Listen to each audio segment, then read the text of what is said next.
Hi! Hi. Hi, welcome back to another episode of the GS English podcast. My name's Owen. I'm Dylan. And today we have another skills-based lesson for you. 2 weeks ago in episode 9, we looked at email writing. We did some do's and don'ts related to that.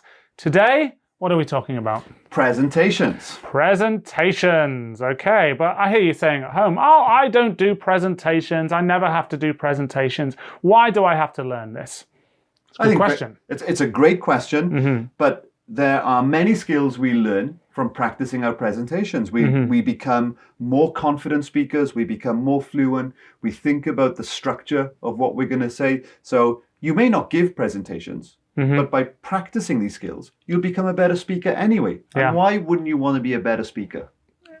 Well, there is no reason. It's a rhetorical question. Yes, it doesn't need an answer. indeed. We all want to be better speakers. Yeah, so it doesn't mean you're going to be standing doing a TED talk. It just means, speaking in front of people. Okay, so it's a great way of developing your skills at speaking in general. So let's go straight into it and have a look at topic or tip number 1.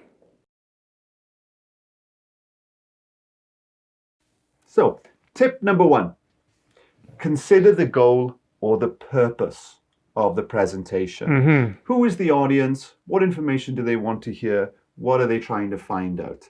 And when you speak to your audience, the one do that I'm going to strongly recommend is include that audience in your presentation through the language you use. Yeah. So, think about if the purpose of the presentation is to give information to the audience, use phrases like, okay, today we will find out, or we will learn, or we will discover.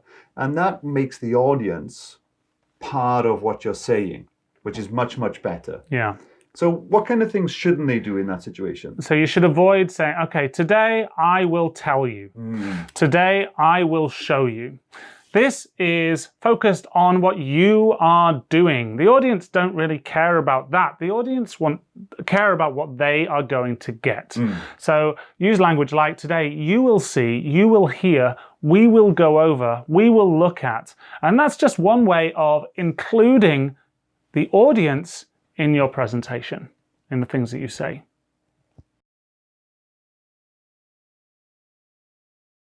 Okay. Tip number 2 is about your body language. It doesn't matter if you're speaking, in a team meeting, or if you're giving a presentation, or with your friends. You want to have good, confident body language. So what does good, confident body language look like? I mean, very simply, good, confident body language. Your head is up, not down. We talk about having your shoulders back. Making yourself look like you are a confident person, not trying to hide yourself or not trying to make yourself look smaller because you are worried or anxious or nervous about something. So that's definitely something that you should do, is to have good, confident language. What shouldn't they do?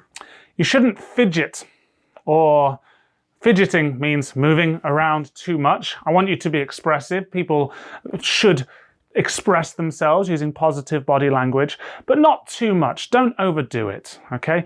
Don't move your hands around too fast like this. If you are speaking to people in front of an audience, what I say, we have a no-touch zone. The no-touch zone is from the top of your head to your belt, down here. So try to avoid touching your eyes, your nose, your collar, your shirt, your hair. Avoid all of that, because that will be a distraction and it will take away from your message.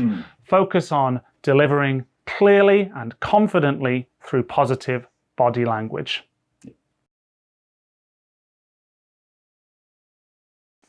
Okay, the next tip that I would recommend is about preparation and practice. In all my years in Korea, I've seen countless number of presentations, and it's very, very clear to me. I can see very easily who has prepared and who has practiced. So definitely I would, if you've got a presentation to give, prepare in good time, practice as much as you can, but also record yourself. Record yourself and listen or play back your recording to see where your problems are. You know that you're supposed to consider the audience. You know you need to have good body language. You can play back those recordings to make sure that, one, what you're saying does match the audience's need, but secondly, you also look good while doing it. Yeah. So what shouldn't they do when it comes to practicing? Well, I think it's the thing about practicing.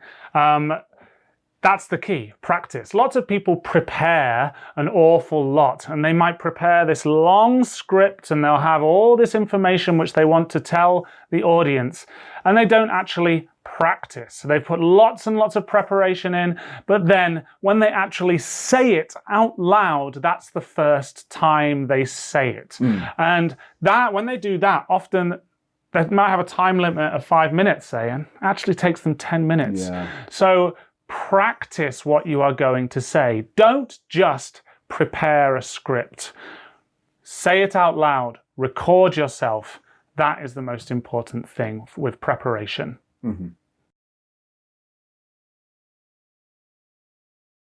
The next tip is all about eye contact.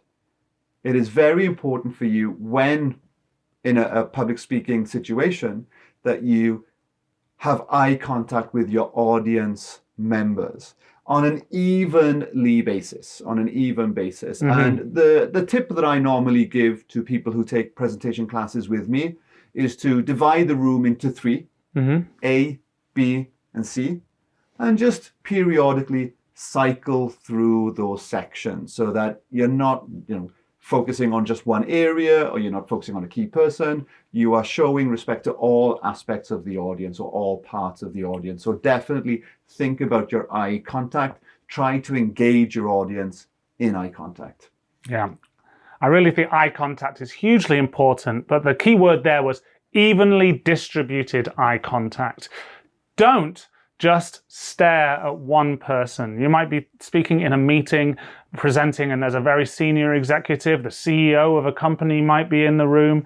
Don't just stare at that person, because you're going to lose the other people in the room, and they might also be very, very important decision makers. So make sure you evenly distribute your eye contact to the whole room.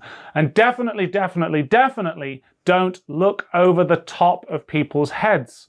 Looking up there. I see that all the time. People, they're trying to think and remember, and they stare over the top of the people's heads.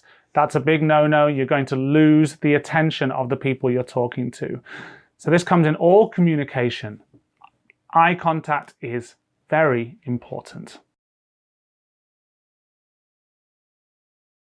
And the last tip we're going to give to make you a better speaker is to try to engage the audience at the very beginning by asking questions. Now, a good way to do this is to ask a rhetorical question. What's a rhetorical question? What a great question. A rhetorical question is a question that doesn't need an answer. So imagine you were talking to a client and you said to them, as part of a presentation, what would you say if we could finish this project under budget and ahead of time?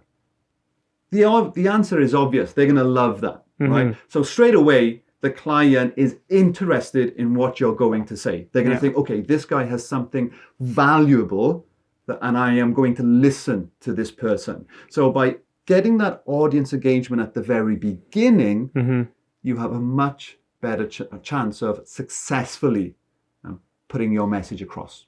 Yeah. Asking questions is very, very important, but the key word there was rhetorical. Ask questions which don't require an answer, because if you ask questions which do require an answer, do you know what this is? Or quite a simple question, how are you today? Are you having a nice day today? Was your journey to this presentation good today? If they don't answer, you're left looking stupid. Yeah. All right. So ask a question which is just designed to get people thinking, and that is going to engage them in your presentation, and then they should take home that message with them.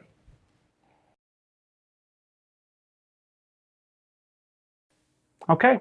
So those were 5 key tips to help you improve your public speaking, your presentations, your speaking in a meeting. Hopefully you found those helpful. Take them away, practice them. We give you worksheets every week. A lot of the time with the worksheets, I ask you to tell a story, write a story, describe something, compare something, turn that into a presentation, take it away, record yourself saying that, listen to it back, send it to us. We'll happily give you feedback on you saying that. We can give you feedback on your body language, your eye contact, your tone of voice, all those things, and we'd be really happy to do that.